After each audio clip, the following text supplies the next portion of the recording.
Hey, my name is Jared Moon, and I'm part of a group of underground athletes you've probably never even heard of before. We don't rely on fancy equipment for training, and most of us don't even have gym memberships. In fact, our motivation comes from within. You see, we have jobs, families, and responsibilities, but we still have big goals, and they aren't getting achieved at a global gym. For that reason, we have to do things differently. Our training has to be smarter. We don't have every piece of equipment known to man or a ton of time to train, and we don't need it, because we are achieving amazing things without it. So how do we do it? If you ask your average personal trainer or gym goer, they'd call us crazy. Yet we're seeing results better than most every single day. And it's happening by blending mental training with physical training and becoming an athlete. What we call, and welcome to, Garage Gym Athlete.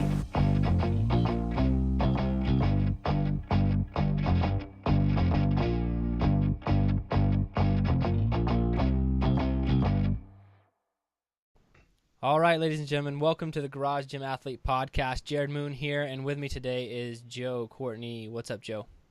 Howdy. And we have Chris Dinnel. What's up, Chris? Not much. And, Matt, I'm going to throw it right over to you for an intro. If you could give us a basic introduction, what you do, how you train, all that good stuff, anything you think that we need to know. If you miss anything, I'll make sure I pester you a little bit more. Okay, works for me. So, it always is rough knowing where to start here, but I guess, let's see. I currently live in Brookings, South Dakota. I work work with a small IT contractor. We do a lot of IT work for small businesses, infrastructure support, things like that, networking, a little bit of domestic stuff, but the small business stuff that's kind of our forte. So as far as my training goes, that kind of started when I started getting into computers and started noticing, my posture and things like that going downhill real fast as I spent more time, sitting down, and, they say sitting kills you, and I believe it, but yeah, that was a few years ago. I just started with, bodyweight exercises. Got into like progressive calisthenics for building more strength than just building up rep counts, things like that. The standard methods of training. Learned to do a few cool things, the human flag, stuff like that, and eventually just kind of maxed out, got bored with it, switched to 5x5, and then when I moved to Brookings, joined the CrossFit gym a little bit. Really enjoyed it there, but just couldn't maintain the sort of volume. They really ramped up the intensity and sustained it for a long time. So that's kind of when I started training consistently with Garage Gym Athlete. I'd done some one barbell cycles before then. Mm-hmm. At my parents' house, I had a garage gym while I was still at home. Nice. That I kind of assembled over time. And that's still there, but now that I have an apartment here, I live a block away from one of the gyms that I just train at. So nice. I guess that's what I was going to ask. I was going to ask if you were in a garage, because I've seen some pictures and stuff that you've posted before, and it looks like you're in a legit gym. So how do you like doing our training in a standard gym? I get some weird looks when I'm carrying a med ball on the treadmills, but you know what? It is what it is. We're fortunate. I was fortunate enough. It's not like a Snap Fitness where they have really strict regulations. I mean, they've got a pull-up rig there and some Olympic lifting platforms, stuff like that. So they're kind of a happy medium, really, between a global gym and like a CrossFit type environment. That's awesome. That's probably for the best anyway, because South Dakota gets ridiculously cold, and I don't think I would want to mess with that with a garage. Oh man, you have no idea. I don't want to know. Well, give us an idea. Yeah. I want to know about. You may actually hold the record of all the Garage Gym Athletes we've interviewed so far, of possible coldest location. What are the temps like there in the winters like? Oh man, it's not so much the temperature all the time. It's the combination of wind and just sheer volume of snow. Like it gets crazy out here. And just at the weirdest time of years too. Cause I think one week, I can't remember when it was. I should have made a note of it. I need to be keeping track of these things, but, it was, I want to say it got up to the 50s and 60s during the week. And then we had a full on blizzard, 5-6 foot drifts, roads shut down. I was basically trapped in my apartment and had to dig my way out through a drift to get out to the office. And that was on that next weekend. And then it melted over the next 3 days and kind of resumed its spring like weather. That's insane. But man. no, this winter, I think it got down to 22 below. Yeah. Yeah, my car thermometer admittedly, it's not the most accurate thing ever, but if ever there was a time where it was accurate, I'm pretty sure it was that night. I think I was driving between Lake Benton it's a tiny little blip on the map. If you locate nowhere, and then it's just to the left of that. And are you from this area, or did you move there for work? I've always been in the Midwest. Sioux Falls is actually where I lived, and then we moved a few other towns, then ended up in Lake Benton for the longest time. And then I moved to Brookings for work because I didn't want to commute. Okay. Very cool. And, well, luckily you don't have to battle the colds of negative 22, man. I don't actually know what that would be like. That's almost a showstopper right there. As long as you don't get, as long as you cover your skin, you're fine. Cover the skin, right? Nothing can be exposed. So what was the big factor into, you kind of hit on a little bit, but moving to more our style of training, more planned out programming and stuff, like what made you lean that direction? I don't know what it was exactly. I think it just kind of clicked with how I work. Because I mentioned I'd done some minor program hopping every, few months or so. Mm-hmm. And that's how I found one man, one barbell actually, shortly after I stopped, I think 5x5 or some other generic strength cycle. Mm-hmm. But I don't know, it's sets and reps. I mean, 5x5, you increase by 5 pounds every week. It just gets boring. You're right. I mean, I'd throw in the odd run or something, but like any program I've found, it just gets boring after a while for me. And like I said, I kind of tried to correct that, went to a CrossFit gym, but ended up being a bit too much. Mm-hmm. Really great community. Still drop by for Murph and other like special events. I do the open there. But I think your programming so far is probably about the perfect balance of, switching up the training every, 12-week cycles we're on, right? Right. Different mixed modal stuff. And then I really like the percentage based lifting too. That's something I really enjoy. Yeah, just enough to keep you interested, but just boring enough to see results at the same time. It's like you're right. Yeah, in the sweet spot. You can right when the 12-week cycles end, I can always count on something going up, noticing some sort of improvement. So yeah, really enjoy that. And there is a fine line, like just in programming in general, because like you're talking about 5x5, like linear progression strength is good enough for most everyone to get crazy strong. I mean, I use straight linear progression to get a triple bodyweight deadlift without having to do anything fancy or know any complicated programs or anything like that. But it is so mind-numbingly boring. like you said, it's so hard. That's the hardest part about sticking to linear progression over like a year or like 8 months or 10 months or whatever you're going to end up doing, is just like, okay, I'm going to do exactly what I did last week, which was the same as what I did the week before, which was the same as what I did for the week before, but it's going to be heavier, So I completely get it, man. Now, you said you're still going to a CrossFit gym for like some more community-based stuff. So you compete in the open? Yeah, that's what I did this year. Last year I kind of competed in the open. I showed up and I did kind of the workouts. I really wasn't conditioned by any means.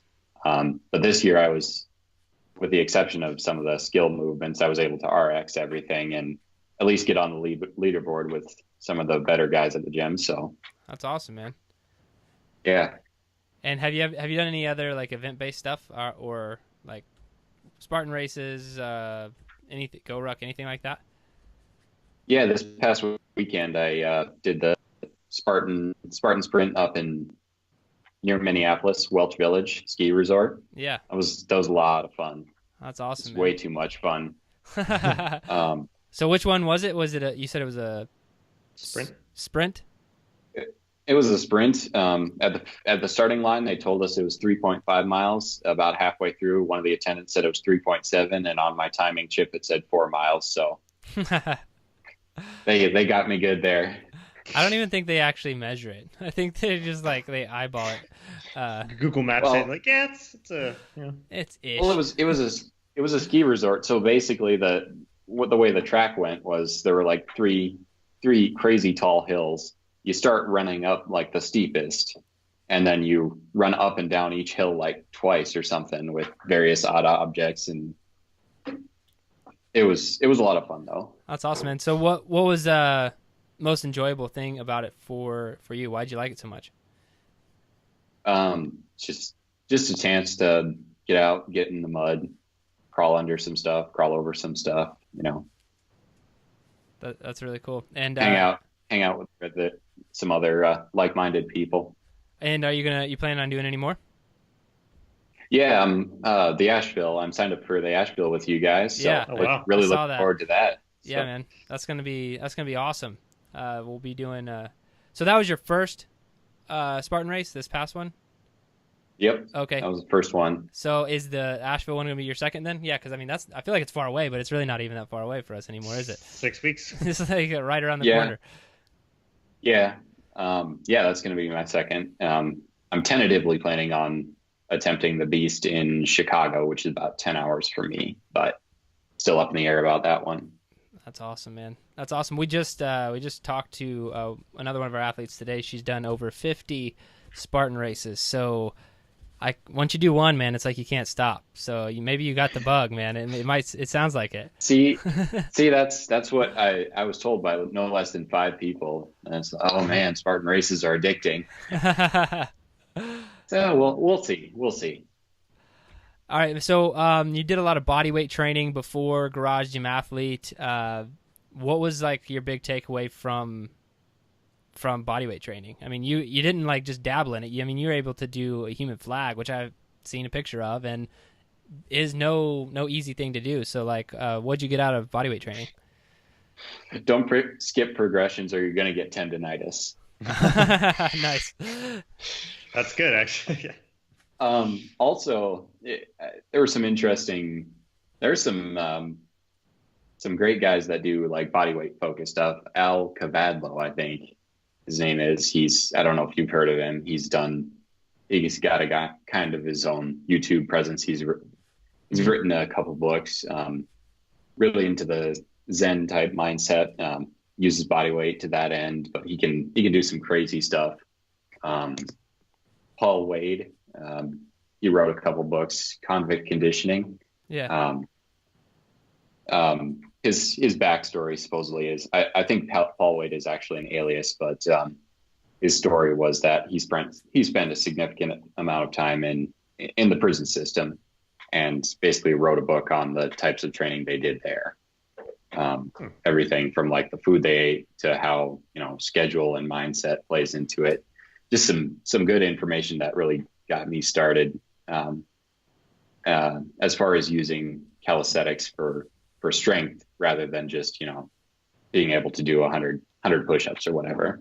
Yeah, I mean, it's a completely different ball game, and it's no easy thing to master. Like just looking at, some of the people in the top end of the, people you're talking about who are specific in the industry, but then also people like gymnasts and stuff, the things that they can do, the way they can control their body, is just a different level. It's not like you said, it's not like, okay, well, let's see who can do the most push-ups in 60 seconds. That's one thing, but relative strength, being able to control your body, in every regard that's a lifetime like journey, like that's something Yeah. that truly could never be mastered, and something you could always be getting better at and trying to improve.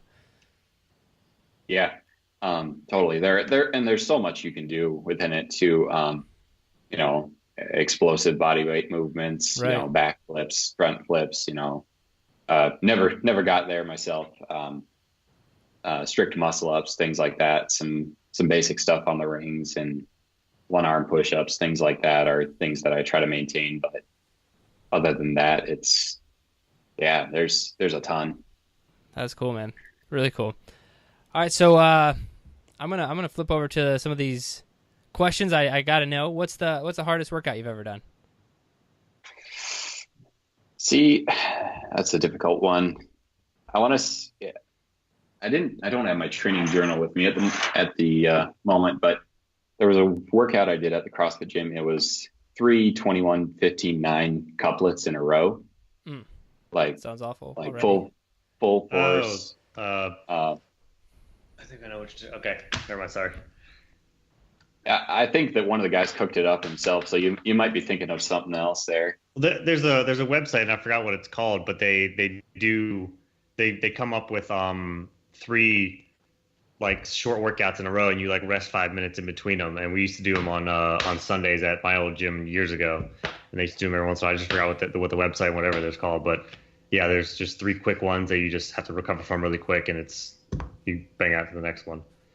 Yeah, this one was nonstop, 21 15 9, 21 15 9. So 8 21 15 9 total. So yeah, 8 rounds, right? Something like that. You did 8 rounds of 21 15 9 of 3 different Or no. workouts? Sorry, I was referring to the movements. 6 different movements total, 3 Gotcha. couplets. Yeah. Got it. Okay. Sorry. Well, it sounds ridiculous. It sounds like pretty brutal. It was like a calorie row. I remember calorie row. Want to say some power snatches in there, just some fast lower impact stuff that I don't know. I don't know what it was about it. Maybe it was just that particular morning, but I was done after that. No, it's Very beat yourself up workout. beat yourself Yeah. Saturday. Yeah. All right. In your opinion, what's the best activity for building mental toughness?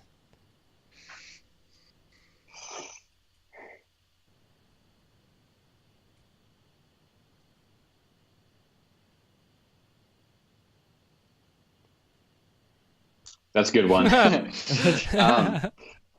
Answering this okay, question is a. See, that's difficult for me because I don't really consider myself, a mentally like a tough person. That's just not my personality. So what would increase your mental toughness? It's honestly like I think if I can't remember who said who masters his anger rules more than a city or something like that. I think anger management, honestly, like if in a scenario if you're say you've had something done to you to maintain control, I admire the type of people that can do that and be gracious and forgiving repeatedly, even if they have been, wronged, like legitimately. So. Right. No, yeah, I think being able to control your emotions is to some degree is definitely a form of mental toughness. Because the opposite is definitely not mental toughness. Just going off the handle every time someone makes you mad. Cool, man. So if you could only have one piece of equipment to train with for the rest of your life, what would it be? Pull-up bar. Pull-up bar. Nice. And yeah, because that bodyweight stuff, man, I think you probably know what to do. You know more things to do than most people with your body. If so for your gym that you go to, what would be a piece of equipment that you say is missing that you would want to add to your gym? Honestly, their pull-up bar, once again, it's on a shaky frame, so it kind of makes it rough for muscle ups, things like that. It works, but it's just one of those things where if they could reinforce the frame a bit more, I wouldn't complain. The grip is always everything that I would change with pull-up bars most times. That's usually my biggest complaint with a lot of them. When people put tape on them and stuff? Yeah, they'll either put tape or they'll just be the skinniest kinds of bars so that your hands just pinch, or they just feel greased up. It's just bad coating, all that stuff. Mm-hmm. I've experienced all that except for the greased up. That sounds awful. Actually, no, there is. Yeah, I have experienced that. Never mind. I think that's just a product of being in Florida. It's like super smooth bars, and then like the humidity, and so it's like almost impossible. You were just greased up. I could have been greased up too. But when you're putting chalk on your hands like every 5 seconds and it's not doing anything to the bar, there's some sort of problem. Yeah. That's Florida. All right, man. There are a couple Sorry, go ahead. No, you go ahead. Yeah, there are a couple. I was just going to say there were a couple pull-up bars at the local gym here that have just been worn through repeated use. I mean, they're pretty smooth, and I think they actually every once in a while they'll put a new coat of tape over them, or else they'll get too slippery to actually use. But wow. Yeah. All right, man. A lot of athletes out there listening to this. What would your best advice be for everyone out there listening? As far as training goes? Yeah, I mean, fitness advice, training advice, whatever you got. I mean, any advice, really. Get enough calories. It helps. As far as training, just life in general. A lot of people, I hear a lot of, just even from relatives, friends, they're fatigued all the time. And honestly, like, just a lot of people undereat from what I'm seeing. Like, and I know I did for the longest time, and I still struggle to gain weight and maintain just because of, schedule, things like that. So yeah, just dial in the nutrition and everything else will kind of fall into place. That's a battle I had with my wife for a while. She was only eating about 60% of the calories and overall macros that she needed, but now she's good to go. Yeah, with athletes, people who train like more seriously, like it is a very common problem. I see that a lot as a coach talking to athletes, like just they don't feed themselves. They don't feed themselves enough calories to support the training that they're doing. They're wondering why they're not recovering or can't sleep and all this other stuff. And it's very common. Awesome, man. Well, I appreciate your time. I appreciate you being on the Garage Gym Athlete podcast, Chris. It's been a blast, and thanks for being around, man.